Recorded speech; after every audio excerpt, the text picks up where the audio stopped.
Hello दोस्तों, नमस्ते। स्वागत है आप लोगों का हमारे यूट्यूब चैनल हिंदी स्टोरी में। आज हम लोग हमारे प्रसिद्ध लेखक मुंशी प्रेमचंद जी के कवन उपन्यास का अध्याय 37 कवर करेंगे। इसके पहले का सारे एपिसोड मेरे चैनल पर अपलोडेड है। तो चलिए बिना लेट किए हुए हम लोग शुरू करते हैं हमारा गबन उपन्यास का अध्याय 37।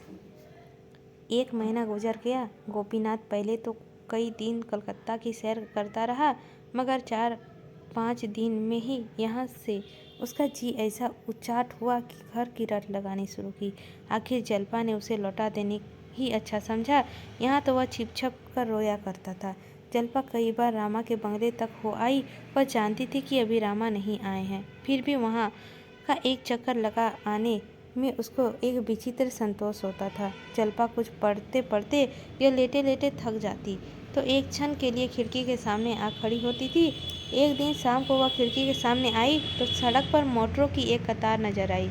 कौतूहल हुआ, इतनी मोटरें कहाँ जा रही है। गौर से देखने लगी, 6 मोटरें थी। उसमें पुलिस के अफसर बैठे हुए थे, एक में सिपाही थे। आखिर मोटर पर जब उसकी निगाह पड़ी तो माने उसके सारे शरीर में बिजली की लहर दौड़ गई।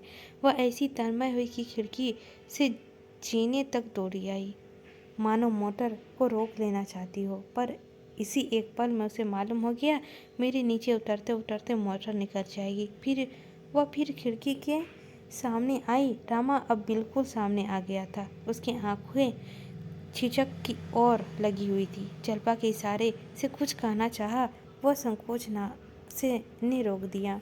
ऐसा मालूम हुआ कि रामा की मोटर कुछ धीमी हो गई है।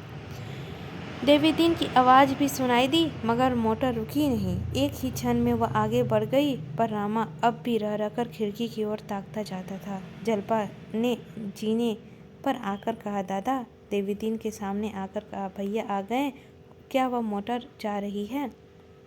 यह कहता हुआ वो ऊपर आ गया। जलपा ने उत्सुकता और संकोच को दबाते हुए कहा, तुमसे कुछ कहा देवीदीन? और क्या कहते हैं, खाली राम राम की। मैंने कुशल पूछी। हाथ से दिलासा देते चले गए। तुमने देखा कि नहीं? जलपा ने सिर झुकाकर कहा, देखा क्यों नहीं, खिड़की पर जड़ा खड़ी थी, उन्होंने भी तुम्हें देखा होगा। खिड़की की ओर ताकते तो थे। बहुत चकराए होंगे कि यह कौन है। कुछ मालूम हुआ? मुकदमा कब पेश होगा? कल ही इतनी जल्द? तब तो जो कुछ करना है आज ही करना होगा। किसी तरह मेरा खत उन्हें मिल जाता तो काम बन जाता। देवीदीन ने इस तरह ताका मानो कह रहा हो, तुम इस काम को जितना आसान समझती हो उतना आसान नहीं है। जलपा ने उसके मन का भाव ताड़कर कहा, क्या तुम्हें संदेह है कि वह अपना बयान बदलने पर राजी होंगे?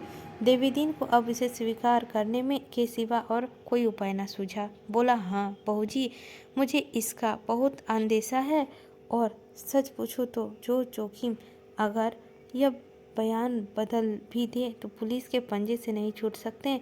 वह कोई दूसरा इल्ज़ाम लगा कर उन्हें पकड़ लेगी और फिर नया मुकदमा चलावेगी।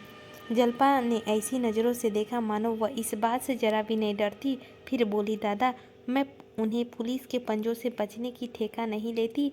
मैं केवल यह चाहती हूँ कि वह हो सके कि अष्टपै से उन्हें बचा लूँ। उनके हाथों इतने घरों बर्बाद होते ही देख सकती। अगर वह सचमुच डकैतियों के शरीक होते तब भी मैं यही चाहती कि वह अंत तक अपने साथियों के साथ रहे और सिर पर पड़े उन्हें खुशी से झेले। मैं यह कभी ना पसंद करती कि वह दूसरों को दगा देकर मुखबिर बन जाए। लेकिन यह मामला तो बिल्कुल झूठ है। मैं यह किसी तरह नहीं बर्दाश्त कर सकती कि वह अपने स्वार्थ के लिए झूठी गवाही दे। अगर उन्होंने खुद अपना बयान न बदला तो मैं अदालत में जाकर सारा कच्चा चिट्ठा खोल दूंगी, चाहे नतीजा कुछ भी हो। वह हमेशा के लिए मुझे त्याग दे, मेरी सूरत ना देखे, यह मंजूर है।